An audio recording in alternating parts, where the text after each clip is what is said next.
Hello and welcome to Cash In on IT, your go-to podcast for all things information technology at MCC. My name is Art Brown. I'm the Dean of IT at MCC, and I'm thrilled to guide you on this exciting journey through the dynamic world of IT. Together we'll explore the latest trends, innovations, and success stories within our department, giving you an insider's look at what makes our IT community thrive. Throughout our various episodes, we'll shine spotlights on the incredible talent of our faculty, dedication of our staff, and some of the ambitious spirits of our students. Welcome you to sit back, relax, listen to our seasoned IT professionals and aspiring students as we begin this journey on our podcast. Welcome to another episode of Cash In on IT. My name is Art Brown, the Dean of IT at MCC, and happy to have our audience here with us today. Also, I'm very happy to welcome our guest, Dr. Brian Dorn from UNO. Brian, welcome today. Hey, thanks for having me. So, Brian, when we get started, purpose of the podcast is just to share with our students, community members, and employers alike what we're doing at MCC. So I just wanted to bring you on today to kind of let our audience know some of the cool things we're doing with UNO. So if you could share with us, I always try to have guests share a little bit about their background and maybe what got you into this educational space. If you would. Great. So I serve as Associate Dean for Academic and Faculty Affairs in the College of Information Science and Technology at UNO. Okay. I came to UNO as a faculty member in computer science, so I've been there 12 years now. Gotcha. Before that was at another college out in Connecticut and did grad school and everything in computer science. So I got into education because when I was an undergrad, a faculty member was like, hey, do you want to help me teach a class and be a TA? And I thought, oh, this sounds kind of fun. Right. And helping students understand problems and that light bulb moment that goes off for students, that was kind of addictive. And I said, that sounds like a pretty cool job that I didn't know existed before I went to college. And so that's why I do what I do, to help students be successful. Gotcha. Well, thanks for sharing that. So, and you've talked about it. I mean, well, you kind of alluded to it. So maybe for those that don't know the scope of your role as Associate Dean, can you maybe share a little bit more about that? Yeah, so what I do with our faculty and students at UNO is kind of help the faculty maintain curriculum, build partnerships with community partners and transfer programs like Metro and other community colleges to make sure that our students are being able to get through their programs in an efficient way and they get the most out of it and that they're set up for their careers. And so I work with the faculty on that side and then work with the students to kind of make sure that their feedback is heard and that it's integrated.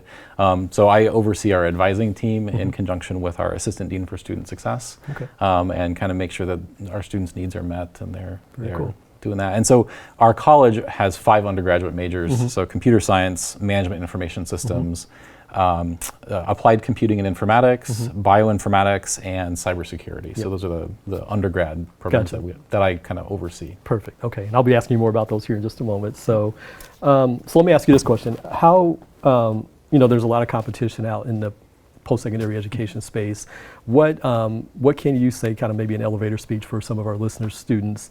If they're coming from Metro, why might they want to consider UNO and the College of IS&T? Yeah, there's tons of different options for sure. What I think is really great about UNO is we are embedded in the city of Omaha, right? So we have really strong partnerships with employers in town and community partners. Community engagement is a big part of what we do as a metropolitan campus, and so I think it's a really great place to be if you want to still be engaged and work as an intern or a co-op while you're an undergrad at the same time, which is kind of an advantage over an institution that might be a more traditional residential campus where you're kind of in a college town and doing that thing, and then you in the summers go do your internship. Right. Our students, we find they're working their way through and working and getting that job experience from day one pretty much. So we see that as a really valuable component of being in a metropolitan context like ours.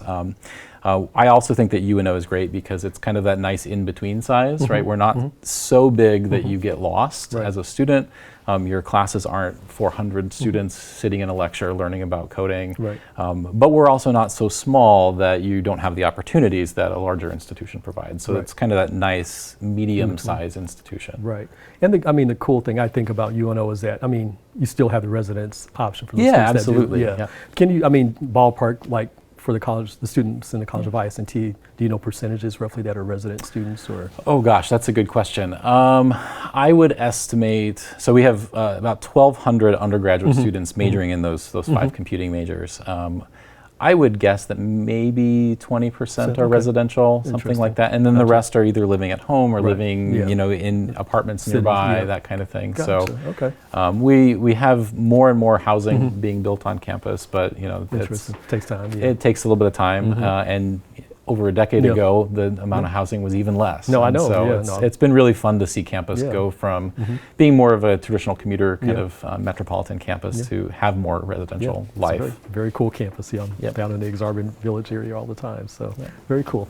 Brian, can you highlight recent advancements, any recent advancements or innovations within the College of IS&T? I know we were briefly talking about the new program coming online, the AI program, but anything else you want to share? Yeah, so I mean, a couple things that we're doing. You saw in the news Yes. that we are launching a bachelor's in artificial intelligence, which we're really excited about, just given the all of the demand for AI-related skills out in the industry to make sure that students are not only users of these technologies, but able to invent the future of them. So that program will launch in fall of 25 officially. We're really excited about that.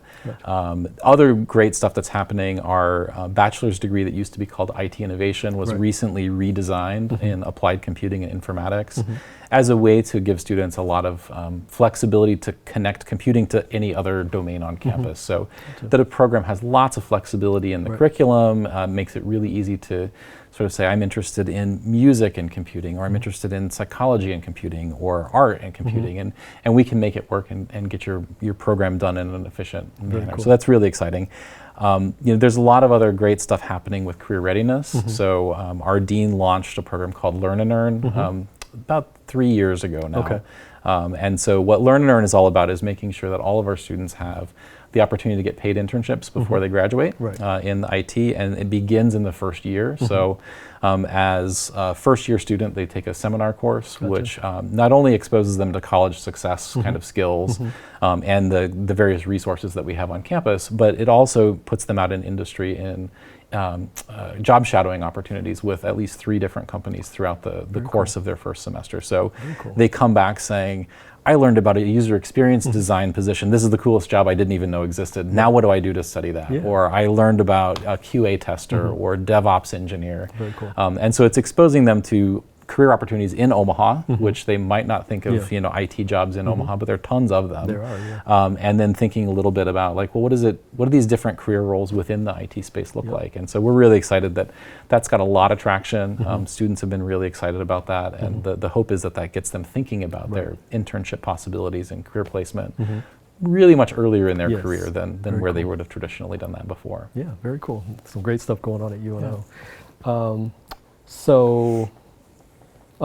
Kind of related to this, so can you share like what does UNO College of IS&T do to make sure you keep your curriculum relevant? Any like best practices I know, but for the audience, maybe if you can share with them. Yeah, so we have, all of our degree programs have industry advisory boards. Right. So the community advisory boards are made up of our alumni as well as hiring managers that meet with our faculty on a regular basis to talk about what's happening out in the industry and the pros and cons of different curriculum decisions. So that's a really important part of keeping those curricula updated. Gotcha. The college has its own advisory board, which is often made up of folks in senior executive roles like CIOs and things like that around town to help us kind of to set some vision for the larger perspective. Right. Gotcha. So that's really important to us. And then our faculty are out, doing professional development and research and trying to understand what's coming next and trying to make sure that is reflected within the courses that we're teaching and offering. So the AI conversation,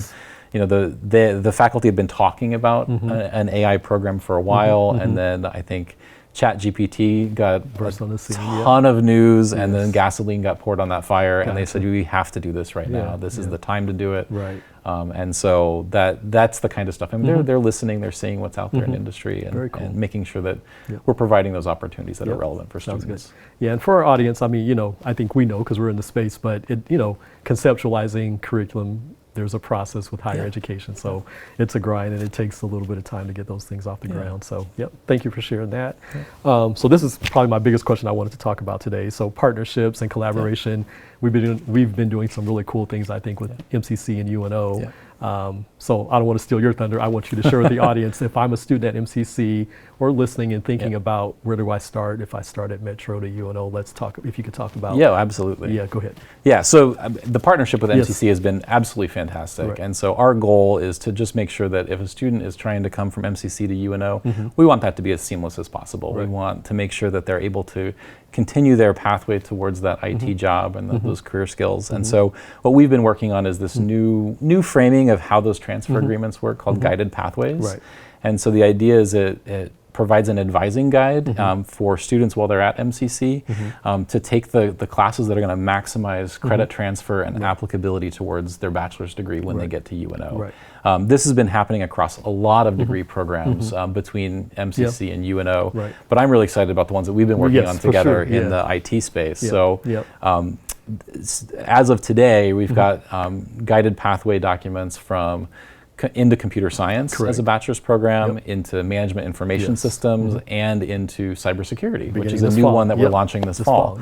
And so what's really great about those is if a student goes through that pathway and follows the guided advising instructions, they can come into UNO and be done in 2 years, right? And so if you come in taking a bunch of other classes, we can still try to maximize your efficiency of getting done, but it's a little bit harder sometimes because of course sequences or prerequisite structures, but this guided pathway is this agreement that we work on together, and the best part about it is it's a living document, right? So every year well, more than every year, but we talk a lot. We talk a lot, right? And so we get together and we talk about like, this is a new course that's coming online here. Is there something at Metro that is equivalent? And, so there's a constant revision process to make sure that they don't get out of sync. And I think that's traditional articulation agreements. That's one of the biggest challenges. I think so too. We write them down and then they go on a shelf and then curriculum changes, right?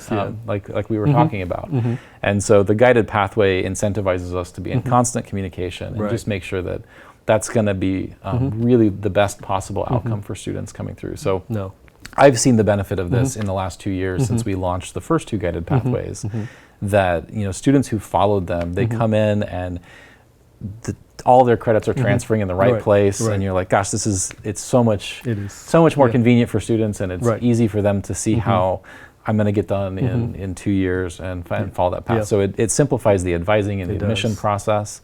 It's been absolutely fantastic. I'm glad to hear. So listeners, listen to Dr. Dorn. This is really what I want to push is that, you can cleanly or seamlessly start at MCC, 3 pathways we've defined, and if you follow that, no loss of credit is the big thing. And almost short of us formally saying a 2+2, it really, in essence, I think in practice it is really is a 2+2 program. So cool.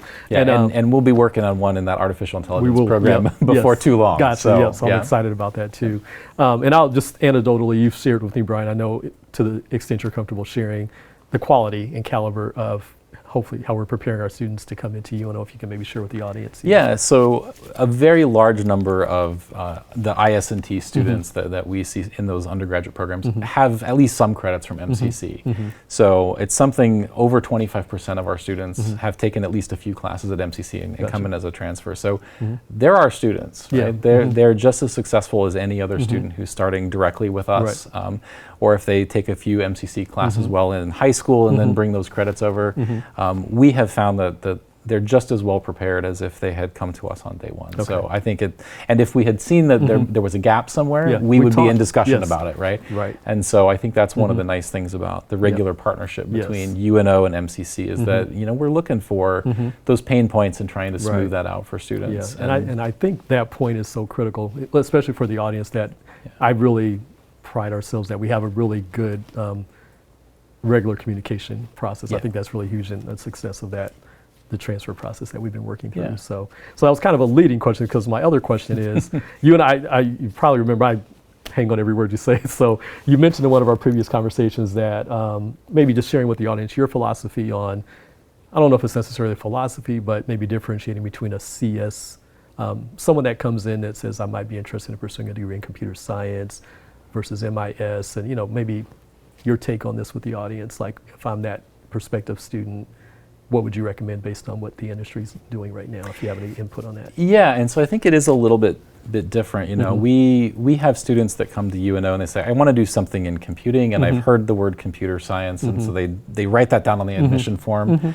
And then they get in and they explore as part of that first year seminar course, and they understand the variety of IT jobs that are out there, and then they they say, actually, I wanted to combine an interest in business and technology leadership, and really MIS is the better degree for me, right? And so that's perfectly fine, right? So the way that the curriculum is structured at UNO is that your first year of courses, right, really counts in all the degree programs in the same way, right? So it's very easy to move between those as you discover those career interests and passions. And so I think that I'm a big tent computing person, right? Everybody's welcome. You know, I'm a computer scientist by training, but you know, I think computing is a pretty big, wide space, and the diversity of career options and training is huge right now. And so I think the big distinction between you know, computer science and MIS is, you know, what is your passion, right? Do you really enjoy the building of the software system? If so, then maybe computer science software developer role is kind of more traditional for you. Or is your passion, I like managing the teams of people who are doing those things, or thinking about the systems that support the infrastructure that is either going to support that system running or support the team of developers that are doing that. If that's the case, then maybe MIS is the right path for you. And so project management, IT leadership are really, really important in industry, and MIS is a great pathway for that. You know, computer science student isn't going to learn accounting and management and finance, but an MIS student will. They will. And so those job skills are really important. No, I think that's critical, because I'm sure you get it, but you know, we get prospective incoming students, and that's the number one question. Or it's really not a question, but I think it's more students, like you said, they just heard of computer science, and it's not for everyone, but I think being able to have those pointed questions helps students have some better insight to, you know, which major is the right pathway for me. So, yeah, absolutely. Gotcha. So let's see, let me jump ahead here. Can you talk about any recent, maybe student successes or faculty achievements at the university and your college that you might want to share with the audience? Oh yeah, sure. So I'm really excited. We are bringing on board 7 new faculty members this fall. And so a combination of permanent full-time faculty and visiting full-time faculty. And so it's going to be a huge year for us in onboarding new faculty to bring their expertise to students. One of those new faculty members, Prashanti Manda, is coming to us from UNC Greensboro, and she's actually coming with an NSF Career Award, which is a really, really prestigious grant from the National Science Foundation for early career folks. The acceptance rate of these is very, very low, but it's a sign that this is a real leader in industry that's going to drive forward research. Not only that, but then Jorge Fendino, one of our faculty members who's been with us for a few years now, he just won an NSF Career Award in artificial intelligence. And so this is a pretty big deal, right? UNO has only ever had 1 career award before, and now we have 2 in our college, and so we're really excited about that. Very cool. You know, I think that we have had growing enrollments, right, is another big success for UNO, and managing to meet that student need both at the undergraduate and graduate level, while still providing a high quality experience is fun. And so there's a lot of talk about expanding facilities and making sure that we have the spaces that we need to support those students, and that's really exciting. So I think there's a lot on the horizon for the next 5 years for us to work on. Very good. And I'm just, you sparked a question too. I think we talk about everything else, but I've never really posed the question. Incoming students that are interested in maybe undergrad research opportunities, can you maybe share something, like if a prospective student at MCC is thinking about UNO, what does that look like? Yeah, absolutely. So I mentioned those 2 faculty that have NSF grants, but in fact, a lot of our faculty have grants from the National Science Foundation, the National Institute for Health, or from private industry here in town. And the number one thing that we use that grant money for is paying student salaries. Right, gotcha. And so whether it's a graduate student position or an undergraduate hourly student worker, you know, there are a large number of positions within the college for that kind of thing. And so the best way to make those connections is reach out to your professors that you're in classes with, or talk to advisors about, I'm interested in maybe doing research in human-computer interaction. Who should I talk to about that? Our faculty are really open to chatting with students about those opportunities. They're paid positions. They look great on your resume if you want to go to graduate school, or if you want to, you know, get a job in industry, because a lot of those positions are software development jobs, right? When I employ students in my lab, right, we're building stuff, right? So I need students who are comfortable with databases and you know, Python and all of that to write code. Very cool. And so it's a really nice opportunity, not only to have an on-campus job, but also do something that is building your technical skills as well as building research skills. Very cool. And so, in fact, I was just talking with a faculty member, Alfredo Perez, about a new task force initiative within the computer science department that they're launching this fall, thinking about how do we build an ecosystem around best practices in undergraduate research. Right, gotcha. And so what can we do to make that even more intentional to help more and more students have access to that? Cool. So I'm excited to see where that goes. Very cool. Now I've committed him on television to do that. This, but he did tell me about it this morning, so I think it's totally fair. But yeah, we're really excited about that. Very cool, yeah. You know, we have other kinds of on-campus jobs too that are really great. You know, we have lots of opportunities for students to serve as tutors or undergraduate learning assistants to help other students as they're learning, you know, coding for the first time, or they're thinking about discrete math, right? And so there's a lot of opportunities to apply your skills, don't have to go anywhere, and we try to pay pretty reasonably, you know, because those skills are important. Yeah, very cool. Good to hear. So I'm sure our students will be interested in that. So a few more questions, Brian. So what, from your vantage point, what are some of the biggest challenges currently facing the College of IS&T, and how is your leadership team addressing those? Yeah, that's great. One of the biggest challenges is a wonderful challenge, right? Is enrollment growth, right? We have expanded tremendously. So just when I started at UNO in 2010, and just to see the size of our undergraduate population relative to what we were then, it's dramatic, right? And so that presents a challenge on, you know, the number of professors that you have does not generally grow as fast as the number of students you have. And so trying to figure out creative ways to meet that demand while still providing the kind of quality experience that we expect our faculty and students to have is really important. So new models of delivering content by, you know, maybe a slightly larger lecture section with some breakout sessions led by an undergraduate. So we have this great model called undergraduate learning assistants, where an undergrad learning assistant will work with, you know, 15 to 20 students and on small group problem solving as additional practice and review every week. That is more face-to-face contact than you might get in a lecture of 75 students. Interesting. And so we think that that's a nice way of balancing some of that, meeting the enrollment challenge while also providing that high quality, high touch experience that students deserve to have. And so I think that's probably our biggest challenge is just the growing enrollment and how do we provide enough seats in classes and enough physical space. That's our building was built 25 years ago for the size of our student body then. It has lasted 25 years. It was intended to last that long, but now it's time to grow. And so we get creative and find other spaces that are bigger around campus to support different kinds of activities. So our friends in the College of Business like to share their space with us. Very cool. And we try to reciprocate when we can. And I think that's probably the biggest challenge. Recruitment of high quality faculty and staff is always a challenge. The job market right now is tremendous for a graduate of a program like yours and mine as an undergraduate, and it is just as awesome for someone getting an advanced degree. So recruiting folks with masters and PhDs in computing into a program is hard because there's everyone's seeing growing enrollments, and so everyone's recruiting, and we aren't producing enough new folks with that have an interest in being an educator and that research training to work at a four-year university. And so I think it's a great time to be interested in research careers as well as the traditional industry careers.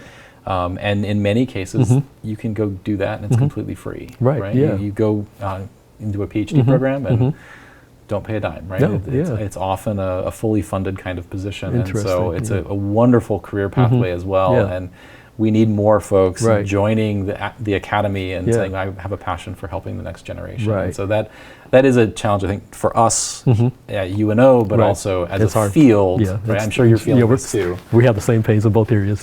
So space, faculty, just trying to recruit talent. So I'm curious, so, you know, similar, I know the answer, students that might be listening in, you know, hearing that pathway to becoming an educator, is it just reaching out to someone like yourself or another professor, or like they get to UNO like, I never thought about this as a career path? Who might they speak to? Yeah, I think talk to your professors. Get to know them, right? I mean, I had never thought about going into a career as a professor. When my parents were first generation college students, and I thought I'm going there to get ready to get a job, right? And I had some faculty who said, "Hey, do you want to be a TA and like help other students learn?" And I thought, well, that sounds kind of cool. What is graduate school like? Because I did not have anyone in my family who had done that before, and so I had some really caring faculty when I was an undergrad who spent time and chatted with me about that, and I've tried to pass that on. Good. I talked to one of my first students when I was had just joined after I got my PhD, and I'm proud to say that she's now a tenure track faculty member at McAllister College up in Minneapolis, and so she was kind of the same thing. I'd never thought about going to graduate school, and I said, "Have you thought about this?" And she said, "Well, maybe I'll give that a try." And she's been absolutely fantastic, and she's doing the doing the next generation. So a lot of it is just chat with your professors, networking, because most people who do that didn't come from a family where anyone in their family had done that before, right? And so it's pretty rare to say, "Oh yeah, I'm a fourth generation doctorate holder." That's not a thing, right? Maybe in some places, but not usually. Not in this, very interesting. So hopefully our students are listening. Get to know your professors, network, talk to the folks that are in places of authority. So very cool. Okay, a few more questions for you. So let me see. How do you see the relationship between academia and industry evolving, specifically with the College of IS&T? Where do you think education is going with the changes in the industry? Yeah, I think that's always a perennial question, right? The things in industry change really, really fast. There's always concern about what's coming next, and is AI going to replace the need for software developers or this or that? And I think what all of the phases have kind of played out is it changes the nature of work, but the need for high-skilled thinkers and problem solvers does not change, right? And so the core value of what a 2-year or 4-year college education is going to provide is still really, really important in the marketplace. Of course, we're blessed to be in a space where there's pretty clear career paths out of earning a degree in a technical skill like computer science or MIS or cybersecurity. Whereas if you're in a humanities pathway, it might not be quite as clear, although that's still a really valuable thing to study. And so I think we have a lot of students that see kind of that career trajectory from day one. But then there are other students that are interested in things like startup companies and entrepreneurship and kind of being their own boss. And these skills are really important for that kind of career pathway too. And so I think it's a mutually beneficial partnership, right? That industry helps us stay current and relevant. It's our job to not only train students to take those jobs, but also to be lifelong learners, right? If all we do is give you the skills that you need to be an effective employee on day one, what about year 10 and year 15 of your career? And our goal is to make sure that we're meeting those base needs, but also setting you up for a pathway to just continually learn, because things change, right? In the IT industry, right? Nothing you use today taking a job is going to be the same thing you use 10, 15 years from now.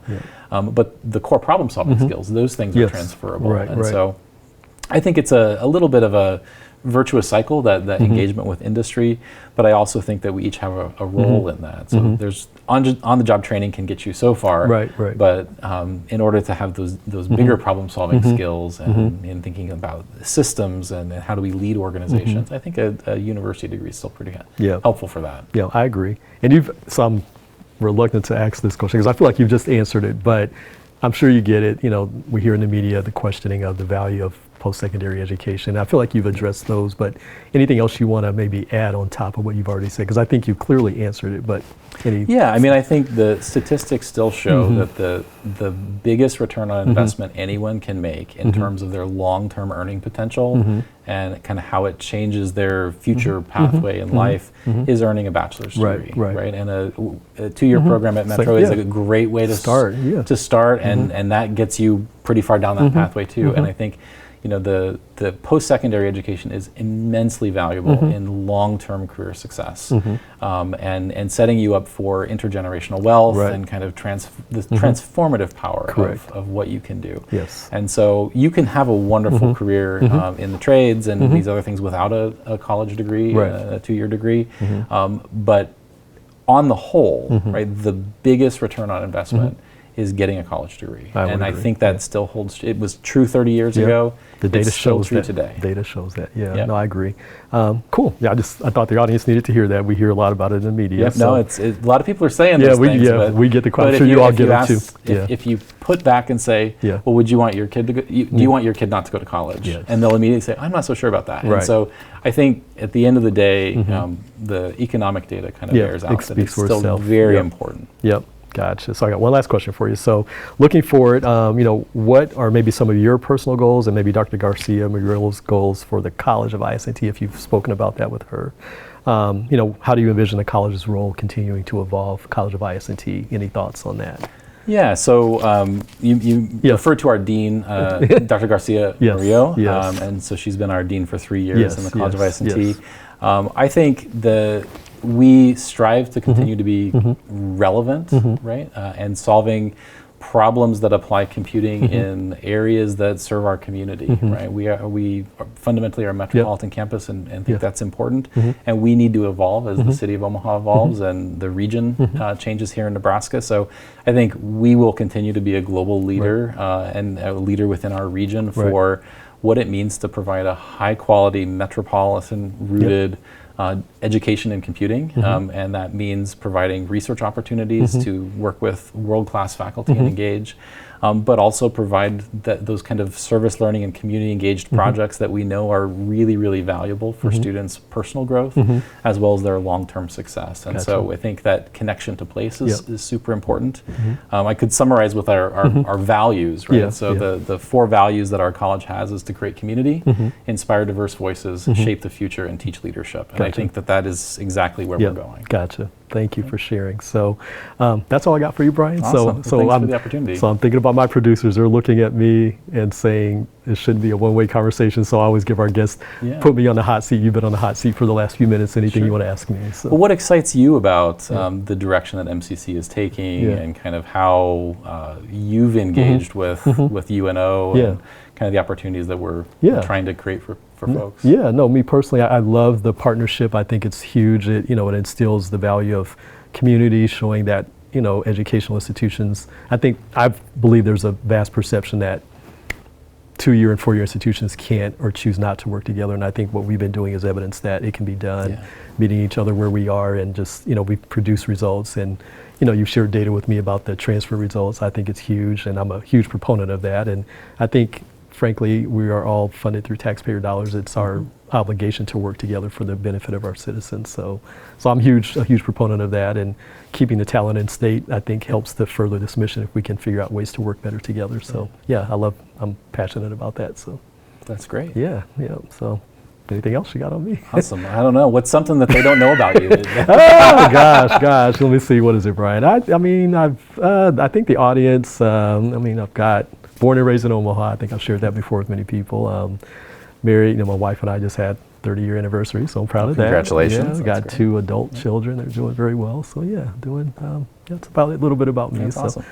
So thank you so much for coming, Brian. This is good. I'm sure our student audience will love this, and we're going to keep sending you more students to UNO. So and they're welcome to reach out anytime. Yes, gotcha. So we will find us. We will make sure they have the connection. So thank you for your time, and thanks to our audience. Tune in for the next episode of Cash and IT, and we want to thank Dr. Dorn for joining us today. Thank you. Thanks. Yep.